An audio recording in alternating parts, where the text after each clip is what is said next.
आज राज्यभरातून देशभरातून लाखो अनुयायी जे आहेत ते डॉक्टर बाबासाहेब आंबेडकर यांना अभिवादन करण्यासाठी दादरच्या चैत्यभूमी या ठिकाणी येत आहेत आणि अशातच एक आगळ्या वेगळ्या पद्धतीने जे आहे ते एका कलाकाराने डॉक्टर बाबासाहेब आंबेडकर यांना अभिवादन जे आहे ते त्याच्या कलेच्या माध्यमातून केलेलं आपल्याला पाहायला मिळते।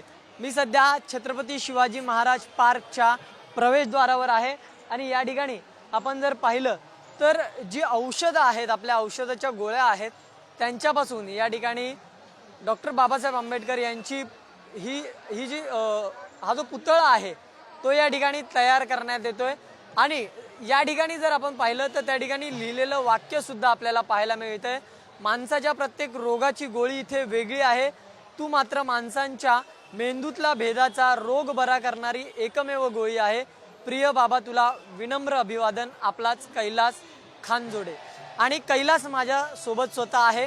कैलास, तू जे स्कूल ऑफ आर्ट्सचा विद्यार्थी आहेस, गेल्या अनेक वर्षांपासून तू अशा कलेच्या माध्यमातून बाबासाहेबांना अभिवादन करतो। यंदाची ही थीम तुझी आहे, यंदाचं हे अभिवादन तुझ्या कलेच्या माध्यमातून, यामध्ये तू गोळ्यांचा वापर केला, औषधांचा वापर केलाय, काय नेमकं म्हणणं आहे, काय नेमकी संकल्पना? सर्वप्रथम पुढारी चॅनल्स विशेष आभार मानतोय की आपल्यासारख्या एवढ्या मोठ्या सोशल मीडियांनी मला प्लॅटफॉर्म पण दिलाय आणि कला निर्मिती हा अभिव्यक्त सशक्त माध्यम आहे आणि ते माध्यम जर जनसामान्यापर्यंत पोहोचलं तर ते खूप चांगलं होतं। त्याच्यामुळे सर्वप्रथम आपले आभार आणि सर्वांना नमस्कार। पण हा मीडियम वापरण्याच्या मागचा रिझन होता की याच्यापूर्वी मी खूप मीडियम हँडल केलेले आणि कंटेम्पररीवरती काम करायला मला आवडतं आणि मी जे स्कूल ऑफ आर्टला शिकतोय तर मला असं वाटलं की प्रत्येक गोष्टीचा इलाज जो आहे तो बाबासाहेब आहेत आणि इथले समता, स्वातंत्र्य, बंधुत्व ह्या सगळ्या गोष्टींना किंवा स्त्री असेल, स्त्री, लिंग, वर्ण, जात,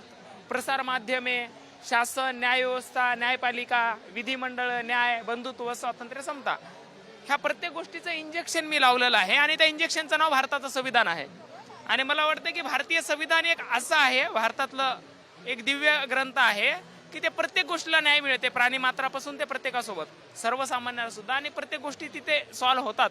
तर मला असं वाटतं की मी संविधानाकडे पाहण्याचा, बाबासाहेबांकडे पाहण्याचा जो नजरिया आहे तो माझा कायमस्वरूपी अँटीबायोटिक राहिलेला आहे आणि त्याच्यामुळे मी अँटीबायोटिक बाबासाहेब ही संकल्पना उभारतोय की टॅबलेट्सने, म्हणजे एखादी टॅबलेट्स वापरतोय तर ते रोगनिदान करण्यासाठी वापरली जाते, तर प्रत्येक गोष्टीचं रोगनिदान भारतातल्या जर काही होत असेल तर ते म्हणजे भारताचं संविधान आहे आणि बाबासाहेब आहे। आणि त्याच्यामुळे मी शांत न झालेला, कधीच धगधगता ज्वालामुखी बाबासाहेबांना एक आगळं वेगळं अभिवादन केलं पाहिजे म्हणून मी टॅबलेट्स अँटीबायोटिक बाबासाहेब म्हणून ही संकल्पना उभारलेली आहे। साधारणतः किती गोळ्यांचा वापर या कलाकृतीमध्ये करण्यात आला? जवळपास 8 ते 10 हजार गोळ्या झाल्या असतील सहजच, सहज।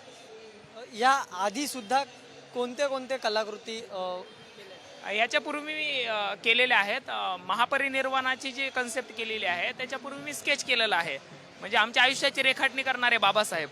त्याच्यानंतर पोर्ट्रेट बाबासाहेबांच्या रंगामध्ये केलेलं आहे, म्हणजे आमच्या आयुष्यामध्ये रंग भरणारे बाबासाहेब। त्याच्यानंतर केलेलं आहे की बाबासाहेब नेमके काय दाखवायचे आहेत, तर बाबासाहेब म्हणतात की प्रत्येकानं विद्यार्थी आयुष्यभर राहिलं पाहिजे आणि ऑइल कलर मीडियम वापरून झाला होता तो ओपेक होता, वॉटर कलर हा ट्रान्सपरंट मीडियम होता, ब्लड काय होता हा समजून घ्यायचं होतं। बाबासाहेबांच्या महापरिनिर्वाणात मी ब्लडमध्ये पोर्ट्रेट केलेलं आणि हा सेकंड आहे आणि त्याच्यामध्ये मी टॅबलेट्स वापरतोय, म्हणजे तो माझा मीडिया आहे। आणि मला वाटतं की तो फक्त शिल्प नाही, एक बाबासाहेब एक फक्त मूर्ती नाही, ती एक प्रेरणा आहे आणि त्याच्यामुळं बाबासाहेब एक अँटीबायोटिक आहे आणि उभरत्या नेतृत्वांना, उभरत्या तरुणांना, इथल्या नागरिकांना त्या गोष्टीची जाणीव आहे आणि एक कलाकार म्हणून ते मी दाखवण्याचा प्रयत्न करतोय। कलाकार हा समाजाचा आरसा असतो आणि मला वाटतं की ते ट्रान्सपरंटरित्या दाखवल्या पाहिजे। धन्यवाद कैलास, आमच्याशी बातचीत केली त्याबद्दल। आपण जर पाहिलं तर कलाकार हे समाजाचा आरसा आहे आणि त्यांनी त्या गोष्टी दाखवल्या पाहिजेत। त्यामुळे यावेळेस कैलासकडून जे आहे ते अँटीबायोटिक डॉक्टर बाबासाहेब असं कलाकृती जी आहे ती यावेळेस साकारण्यात आलेली आपल्याला पाहायला मिळते। 10,000 पेक्षा अधिक औषधी गोळ्यांचा वापर करून त्यांनी एक आगळी वेगळी आपल्या कलेच्या माध्यमातून डॉक्टर बाबासाहेब आंबेडकर यांना अभिवादन त्याच्या कलेच्या माध्यमातून या ठिकाणी केलेलं आहे। व्हिडिओ जर्नलिस्ट स्नेहल चव्हाण सह मी धनंजय दळवी, पुढारी न्यूज, मुंबई।